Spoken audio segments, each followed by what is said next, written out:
प्यारे साथियों, आज हम शुरू करने वाले हैं अभ्यास 5C। कक्षा 8 का गणित है। अभ्यास 5C पर चलते हैं। क्वेश्चन नंबर 1 क्या कहता है? निम्नांकित व्यंजकों में a square plus 2ab plus b square प्रकार के व्यंजकों को छांटिए। क्वेश्चन 4 दे रखे हैं, फर्स्ट, सेकंड, थर्ड, फोर्थ। हमको ये बताना है कि a square plus 2ab plus b square के प्रकार का कौन सा क्वेश्चन फिट है। आइए शुरू करते हैं। स्क्रीन पर है a square plus b square plus 2ab। इस पर हमको छांटना है कि ये जो क्वेश्चन है इस पर आधारित है कि नहीं है। शुरू करेंगे। हम पहले फॉर्मूला को लिखते हैं, अच्छी तरीक़ा से लिखते हैं फॉर्मूला को। A square plus 2ab plus b square. ध्यान देकर समझिएगा। सबसे पहले हम क्या करते हैं, इस संख्या में a square plus 10a plus 16 में एक संख्या ऐसी है जो b का मान होने वाला है। b का मान वो किसी न किसी संख्या का वर्ग होगा। जैसे 16 कितने का वर्ग होता है? 4 का वर्ग होता है। तो ए स्क्वायर की जगह हमको क्या लिखना है? ए स्क्वायर ही लिखना है। चेंज कर लेते हैं पेन को। क्या लिखना है? ए स्क्वायर प्लस, अब आता है बी का मान। बी का मान कितना हो जाएगा? जब 16 का स्क्वायर कितना होता है? 4 होता है। 16 का वर्गमूल कितना होता है? 4 होता है।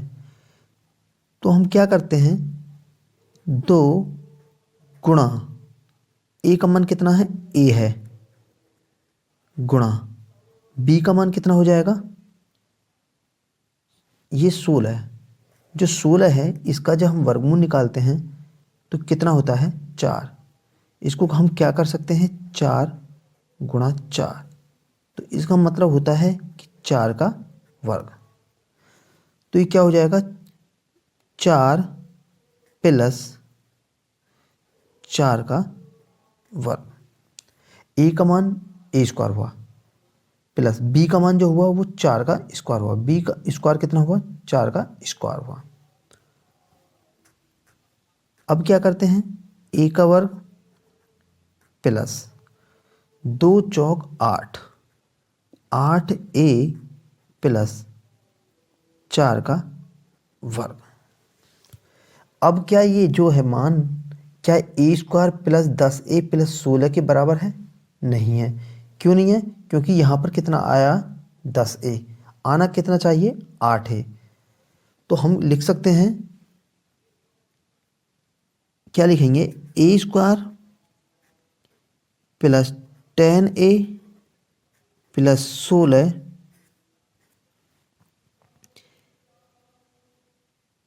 इस प्रकार का व्यंजक नहीं है। इतना समझ आया? सबसे पहले बात करें फॉर्मूला पर। ये फॉर्मूला की ही बात है। सबसे पहले फॉर्मूला को आपको देखना पड़ेगा। सेकंड क्वेश्चन की बात करते हैं। सेकंड क्वेश्चन क्या कहता है? सेकंड क्वेश्चन है x square minus 5x plus 4। गौर से देखिएगा। यदि पहला क्वेश्चन समझ नहीं आया कोई बात नहीं, दूसरा क्वेश्चन आपकी समझ में 100% आ जाएगा। करते क्या हैं, एक्स स्क्वायर लिखते हैं, माइनस 5x है तो 5x लिखते हैं, प्लस सबसे पहले देखना है ये 4 किसका वर्ग है। ये एक ऐसी संख्या है जो जिसका वर्ग है, ये 2 का वर्ग है। इतना क्लियर?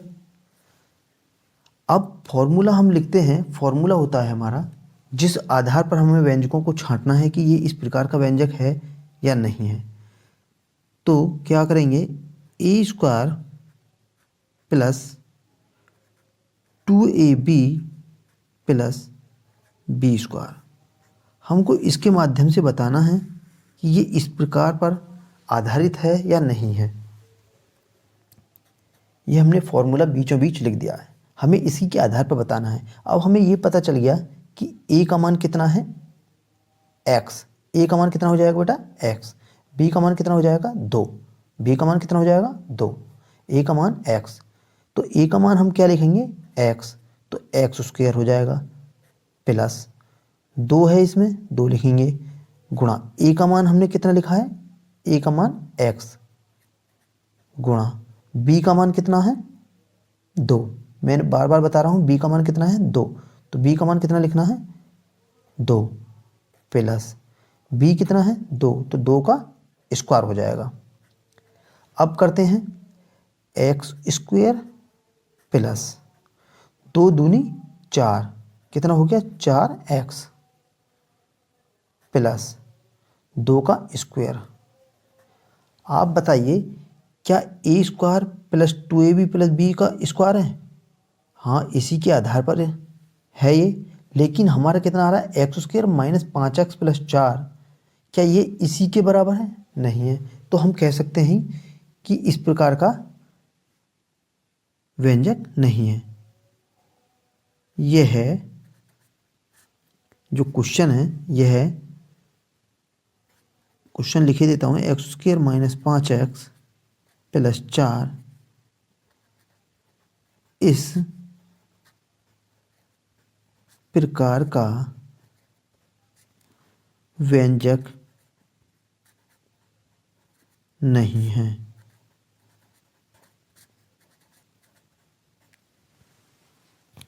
समझ में आ गया होगा? आगे चलते हैं। थर्ड क्वेश्चन है x square plus 10x plus 25। हमको बताना है कि क्या ये x square plus b square a square plus b square plus 2ab के प्रकार का है। आइए सबसे पहले करते हैं x square plus 10x plus, इसको लिखते हैं 25 किसका वर्ग है 5 का वर्ग है, केवल इसको लिखना है 25 किसका वर्ग है 5 का वर्ग है। बीच में हम लिखते हैं इस प्रकार को, किस प्रकार को, a square plus 2ab plus b square. इसके आधार पर बताना है कि क्या यह एक व्यंजक है। आइए ए का मान कितना हो जाएगा x हो जाएगा, बी का मान कितना हो जाएगा 5 हो जाएगा। तो शुरू करते हैं एक्स स्क्वायर प्लस ये कितना है 2, 2 लिखते हैं गुणा ए का मान हमने कितना रखा x, तो x रखा, बी का मान कितना बताया था 5, तो 5 रखा प्लस 5 का स्क्वायर। एक्स स्क्वायर प्लस 5 में 2 की गुणा किया तो 10, 5 में 2 की गुणा किया तो 10x हो गया प्लस 5 का square.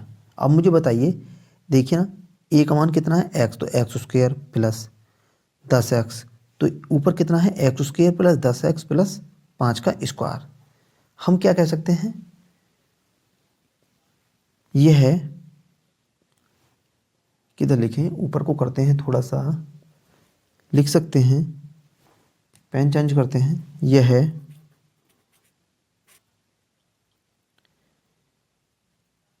X square plus 10x plus 25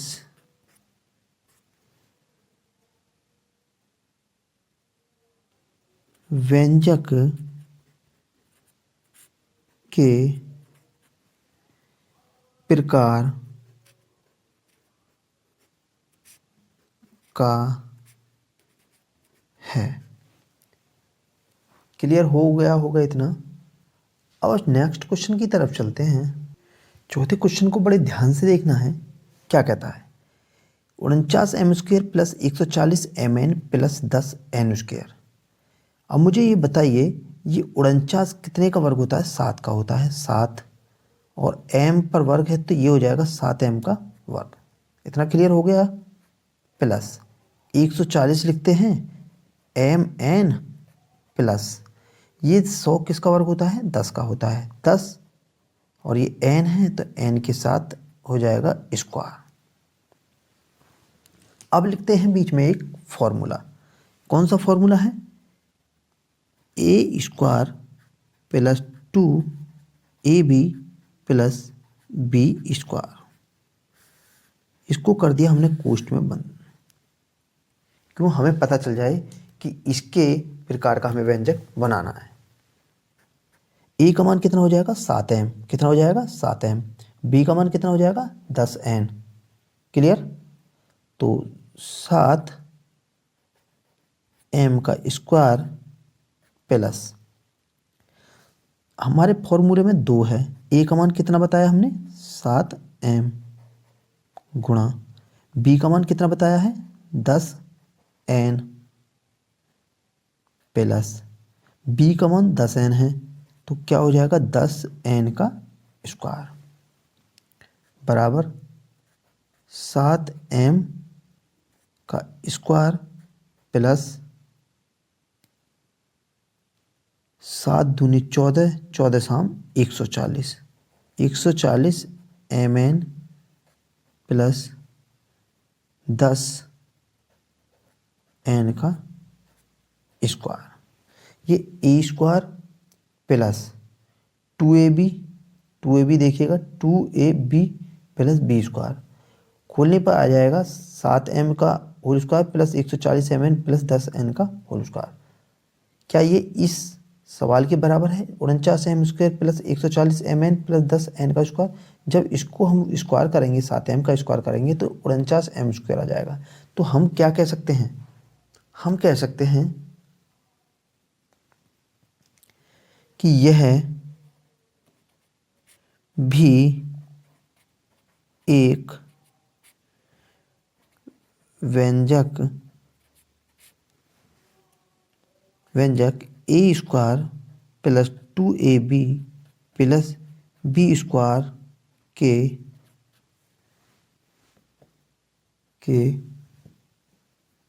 प्रकार का है, प्रकार का है। राइट?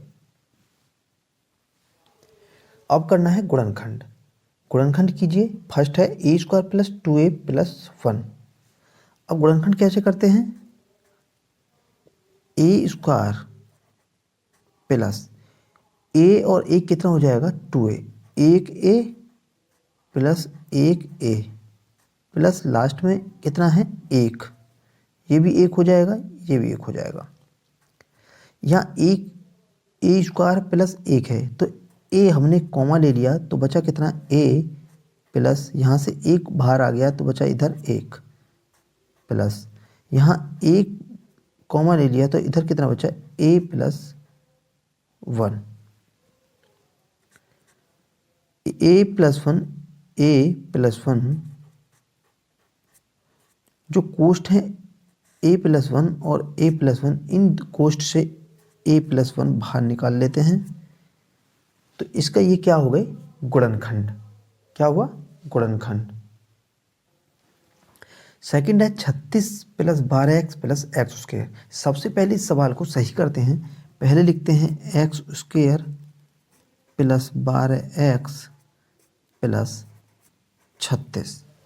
अब हमको 36 को तोड़ना है। किसको तोड़ना है? 36 को। 36 के ऐसे फैक्टर करने हैं कि गुणा करके कितना आना चाहिए? 36। जुड़ने के बाद कितना आना चाहिए? 12। तो 36 को मैं कितना तोड़ सकता हूँ? 6 गुणा 6 में। मैं इधर बताता हूँ 36 को किस में तोड़ सकते हैं? 2 पार्टों में तोड़ना है, 6 और 6। गुणा करने पर कितना आएगा? 12। यदि 6 में 6 को जोड़ूंगा तो कितना आएगा? 12। और 6 में 6 की गुणा करूंगा तो 36 आ जाएगा। कितना आ जाएगा? 36। इतना समझ आया? गुणा करने पर कितना आना चाहिए? 36 और जोड़ने पर कितना आना चाहिए? 12। करते हैं शुरू। एक्स स्क्वायर प्लस कितना आया? 6। तो यहाँ लिखते हैं 6x प्लस 6x प्लस 36। करना क्या है? यहाँ एक्स स्क्वायर है, यहाँ x है, तो एक x बाहर लेते हैं और कोष्ठ में बचेगा x प्लस 6 कॉमा लिया तो तो इधर बचा x प्लस 6 छंग 36। तो x प्लस 6 एक साथ आएगा और एक कोष्ठ से x प्लस 6 बाहर निकल आएगा। ये हो जाएगा तुम्हारा गुणनखंड। अब क्या करना है, 4c² प्लस 4c प्लस 1, यहाँ 1 है, c का गुणांक कितना है 4, c के गुणांक में लास्ट वाले से गुणा करते हैं, तो 4 में जब एक की गुणा करेंगे तो 4 एकम 4, मान कितना हो जाएगा 4। इधर लिखता हूँ मैं, कितना हो जाएगा 4, मैंने लिखा 4 लिख दिया। अब 4 के फैक्टर को ऐसे को तोड़ना है कि जुड़ने के बाद तो आए 4 और गुणा करने के बाद भी 4 आना चाहिए। क्लियर हुआ? 4 में पहले एक की गुणा की हमने, आइए देखते हैं। 4c² प्लस कितना है 2, 2 के साथ क्या लगाएंगे c, प्लस 2 के साथ फिर c लगाएंगे, प्लस 1 लिखेंगे। 4 नहीं लिखना, अब आपको लिखना है 1 जो लास्ट वाला होता है। 4c यहाँ 2c, तो हम 2c कॉमा लेंगे तो कोष्ठ में बचेगा c, 2c कोष्ठ में कितना बचेगा 2c प्लस 1, जो 2c कॉमा ले लिया, प्लस इधर ले लिया 1 कॉमा, तो क्या बचेगा 2c प्लस 1। इतना क्लियर? 2c प्लस इस वाले को इसके साथ लेना, 2c प्लस 1 को 1 हो गया, और 2c प्लस 1 कोष्ठ से बाहर ले लेंगे, तो इसका क्या हो जाएगा, ये गुणनखंड हो जाएगा। चौथा क्वेश्चन है 36x² प्लस 60x प्लस 25। हमको क्या करना है, लास्ट में कितना कांस्टेंट वैल्यू है 25, 25 को 36 से गुणा करते हैं, पहले 36 को 25 से गुणा। आइए 25 छिक्का 150, हासिल का 15, 25 75 और 15 90, कितना हो गया 900। हमको 900 के ऐसे फैक्टर करने हैं, इधर लिखता हूँ मैं, 900 के ऐसे फैक्टर करने हैं 2, ताकि गुणा करके तो आए 900, गुणा करके कितना आना चाहिए 900, और जुड़ने के बाद कितना आना चाहिए 60 आना चाहिए। तो क्या मैं 30 और 30 नहीं ले सकता, गुणा करूँगा 3 तिया 9, 900 आ गया। यदि मैं 30 को 30 से जोड़ूंगा बेटा तो कितना हो जाएगा 60, कितना आ जाएगा 60। क्लियर? आइए शुरू करते हैं। 36x² प्लस ये 30 है, तो मैं करूँगा 30x प्लस 30x प्लस, हमको 9 से नहीं लिखना, अब लिखना है पीछे कितना है संख्या 25, जैसे इधर 1 लिखा था। अब करते हैं 36, तो 6x हम लेते हैं कॉमा, क्यों लेते हैं, क्योंकि यहाँ पर 6x² 36x² है, जब कॉमा ले लेंगे 6 तो 6 का भाग 36 में जाएगा, तो 6 छंग 36, 6 बचेगा, x से x कटेगा तो 1x इधर बचेगा, प्लस इधर जब 6 का भाग 30 में जाएगा तो क्या बार जाएगा 5 बार, 6 पंजे 30, x से x कट जाएगा, प्लस अब लेते हैं हम 5 कॉमा, तो 5 का भाग 30 में जाएगा तो 5 छंग 30, इसके साथ x है तो x लगाएंगे, प्लस 5 का भाग 25 में जाएगा तो 5 पंजे 25। अब लिखते हैं 6x, इसके साथ कितना है कॉमा 5, तो 5 लिखेंगे, और एक कोष्ठ में है, मैं आपको बता देता हूँ, जो 6x प्लस 5 है, दोनों कोष्ठ सेम है। जब दोनों कोष्ठ सेम है तो हम एक कोष्ठ इनमें से बाहर ले लेते हैं, 6x प्लस 5, तो हम एक स्टेप और बढ़ाते हैं, 6x प्लस 5 का स्क्वायर भी लिख सकते हैं। इतना क्लियर? क्वेश्चन तीसरे का फर्स्ट है x² प्लस x प्लस 1/4 का गुणनखंड करना है हमको। तो गुणनखंड कैसे करेंगे, सबसे पहले क्या करते हैं 4 का गुणा करते हैं सब में, तो 4 से गुणा किया तो 4x² प्लस x में किया तो 4x प्लस 1। क्लियर? हमको करना है x² प्लस x प्लस 1/4 का गुणनखंड। आइए शुरू करते हैं। सबसे पहले हम क्या करते हैं, ऐसे क्वेश्चनों को हमने अभी अभी देखा था, तो कैसे करते हैं, x² प्लस x प्लस 1/2 का होल स्क्वायर हो जाएगा ये। अब बीच में एक मैं फॉर्मूला लिखता हूँ जिसके आधार पर हमको गुणनखंड करना है। x² plus 2ab plus b² होता है। ये a प्लस b का फॉर्मूला होता है, a² plus 2ab plus b²। अब इसमें हमको बताना है जो x का मान है वो x है, जो b का मान है वो 1/2 है। b का मान कितना है, 1/2।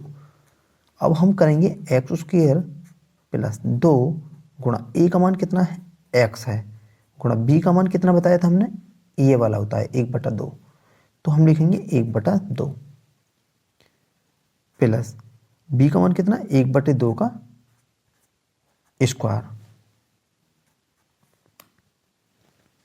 अब क्या करते हैं, ये फॉर्मूला x² प्लस 2x गुणा 1/2 प्लस 1/2 का होल स्क्वायर।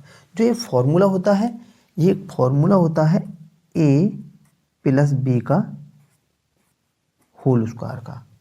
तो अब हम लिख सकते हैं इसके लिए x प्लस b का मान कितना है, 1/2 का होल स्क्वायर। यही इसका क्या हो जाएगा, गुणनखंड। क्लियर। आगे चलते हैं, सॉल्व करते हैं। p² plus 5p plus 25/4। अब इसमें a का मान जो होगा वो कितना हो जाएगा, p, और जो b का मान होगा वो कितना हो जाएगा, 5/2। क्यों हो जाएगा, ये जो 25/4 है ये किसका वर्ग होता है, 5/2 का स्क्वायर होता है। क्लियर हो गया ना। अब हम लिख सकते हैं p² प्लस 2 गुणा a का मान p हो गया, गुणा b का मान 5/2 प्लस b का मान क्या होता है, 5/2 का स्क्वायर हो जाएगा। अब क्या करते हैं, p² प्लस 2 से 2 को काटा तो p² प्लस 5p प्लस 5/2 का स्क्वायर। तो एक फॉर्मूला बनता है p प्लस 5/2 का स्क्वायर, p प्लस 5/2 का स्क्वायर। तो ये फॉर्मूला बन गया। जो ये फॉर्मूला बना है ये हमारा a प्लस b के होल के रूप का है। किसके, a प्लस b का होल स्क्वायर के रूप का है। तो इसके जो गुणनखंड आए हैं, गुणनखंड कितने हैं, गुणनखंड हैं, इधर लिखता हूँ मैं, गुणनखंड आया निकल के p प्लस 5/2 का होल स्क्वायर, ये इसका गुणनखंड है। तो प्लीज़ वीडियो को लाइक, शेयर और कमेंट करें, चैनल को सब्सक्राइब कर लें ताकि आने वाली वीडियो आपको आसानी पूर्वक मिल सके। फिर मिलते हैं नेक्स्ट क्लास में, तब तक के लिए जय हिंद, वंदे मातरम।